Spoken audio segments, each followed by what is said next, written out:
Good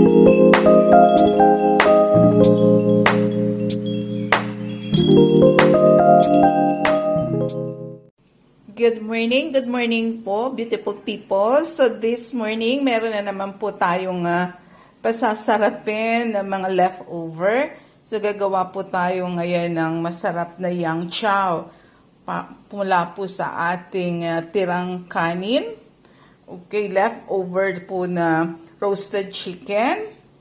Yan po, samahan natin ng garlic, onion, spring onion, carrots, and then some chorizo, at saka 2 itlog. So, yan po. Ang simpleng kanin na lamig, pasasarapin po natin yan. So, para makain po ng mas masarap ng inyong pamilya. Since nandito po ang aking apo, love po niya ang Yangchow. So, gagawa po tayo ng Yangchow. Okay, so mamaya po makita natin yung ating procedure. Napakadali lang po yan. Pagsasama-samahin lang po natin. Okay, so join me kung paano po natin gawin ang masarap na Yangchow na ito. Okay, beautiful people, start na po natin ang ating masarap na Yangchow. So first, lagay niyo po yung inyong garlic. Yan. Napaka-simple lang po nito, pero napakasarap naman po lalabas. So, medyo i-brown nyo lang po yung garlic. And then, add the onion.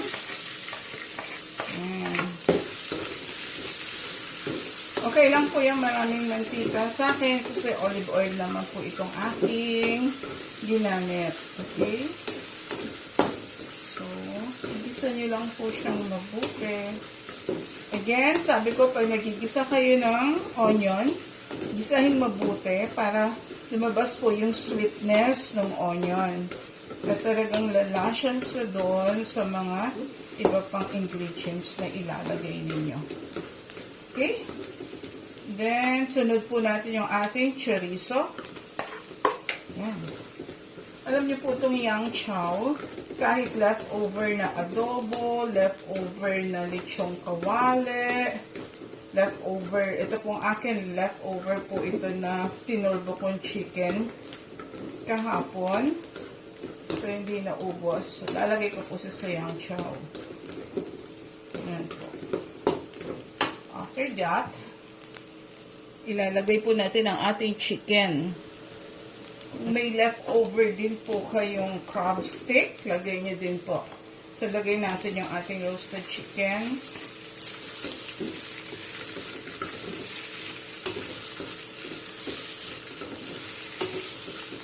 Pwede nyo din siyang lagyan ng green peas.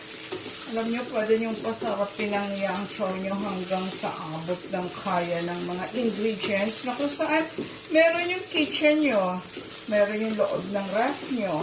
Kung meron kayong green peas, pwede nyo din pong ilagay dito ang green peas. Okay. So, yun po. Add na po natin yung ating vegetables, yung ating pong carrots, yung ating green onion. And then, halo-halo lang po yan. Okay? Tapos po nito, ilalagay na natin yung ating lamig na kanin. Okay, alam niyo yung mga lamig yung kanin, huwag niyo lang basta isasapaw or basta isasangag. Gawin niyo pong masarap na bagong recipe. Okay?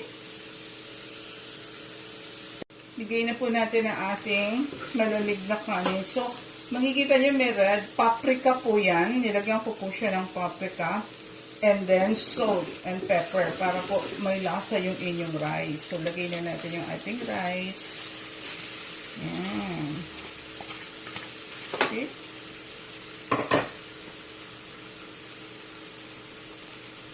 Then, halo-haloin natin.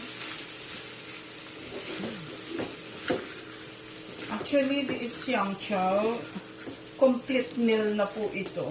Why? Meron na kayong rice, may meat, may veggie. Yan. So, ang idadagdag nyo na lang po. Para sa meal is yung inyong dessert. Ilagay kayo ng fruits. Yan lang po. Ganyan lang po yan. Halu-haluin lang po natin hanggang maluto yung ating rice. Wala na pong mga buo-buo.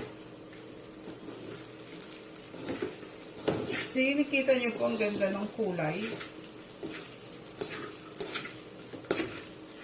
So, haluin nyo lang siya ng haluin. Kailan nyo masasabing pwede na? Pag naamoy nyo na po yung aroma ng mga ingredients na inilagay ninyo. That means, luto na po siya. So, yan po. Naamoy ko na po yung aroma ng ating mga ingredients. Ilagay na po natin yung ating egg. Actually, ito pong egg natin is in-scramble ko po muna. And then, i-chop nyo siya. I-mix po natin sa ating fried rice. Yan. Kita nyo? May protein tayo. May carbo. Kompleto na po siya talaga.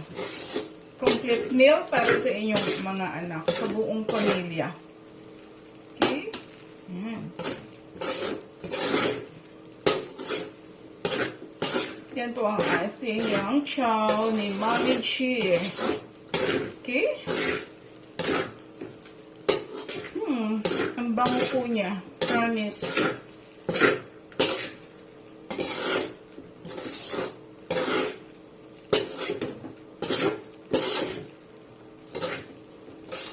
So, done na po ang ating Yangchow.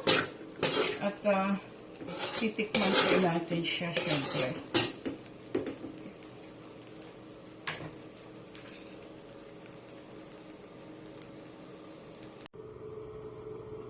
Yan na po ang ating finished product. Mami Chi's Delicious Yangchow. Yan. Mamaya po teternahan natin yan ng adobong baboy. Okay? So, happy eating everyone.